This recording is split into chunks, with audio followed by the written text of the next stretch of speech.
Sa video pong ito, pag-usapan naman po natin, isa pa rin po sa mga document para sa Barangay Budget Preparation.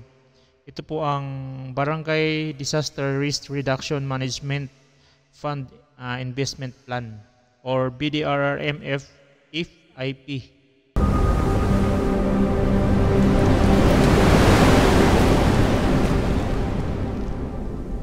So take note po, and disclaimer na rin po, ito po ay para lang po sa mga barangay budget, no?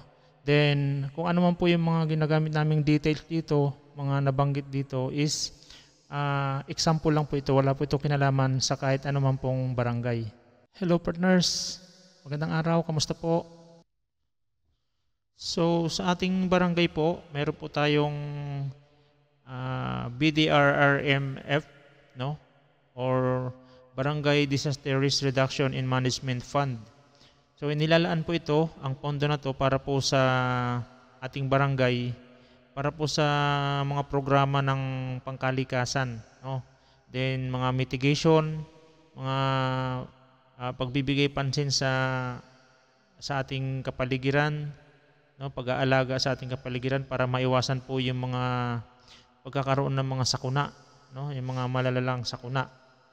So binibigyan po natin ng mga programa, mga project sa ating mga kapaligiran kung ano po yung medyo may mga hazardous, no, na lugar. Basta tungkol po ito sa pangangalaga ng ating kapaligiran. So may nilalaang pondo po yan sa iba't ibang mga project o programa.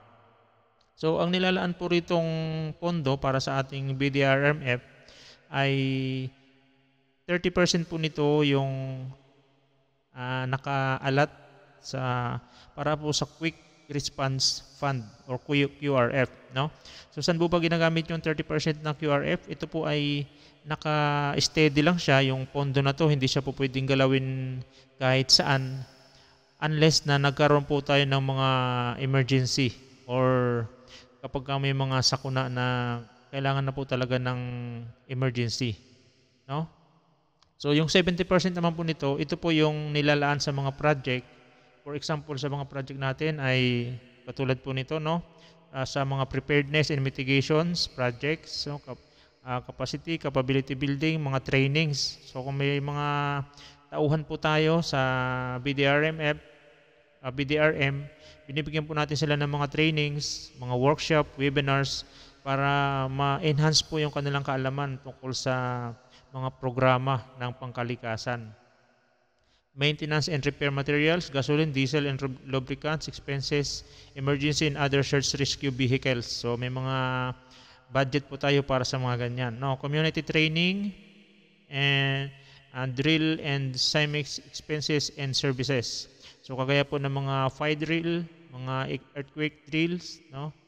So binibigyan po natin yan ng budget.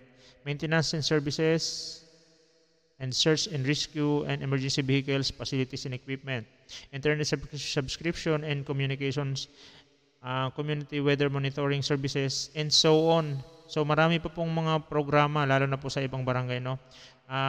Since na maliit lang po yung aming barangay, so medyo ilan lang yung aming programa. Pero kung kayo po ay mayroong malaking barangay, malamang mas marami pa po ang programa sa inyo. Then, dito po sa implementing office, siyempre yung BDRMC, yung council ng BDRM. Then, nakalagay naman po rito yung project, kung kailan mag-start, then kailan siya makakumpleto. Expected outputs, ano po ba yung mga output, no? So, anong kalalabasan kung sakaling na-implement natin ng isang project? So, ano po bang may dudulot nito, no? Yun lang naman po yung nakalagay dyan. Then, source of income, siyempre, from BDRM. Ito po ba ay nasa maintenance and other operating expenses or ito po yung naka-capital outlay?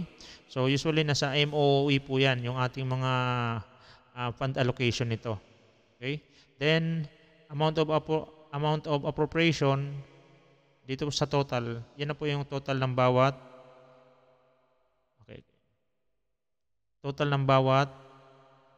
project or program.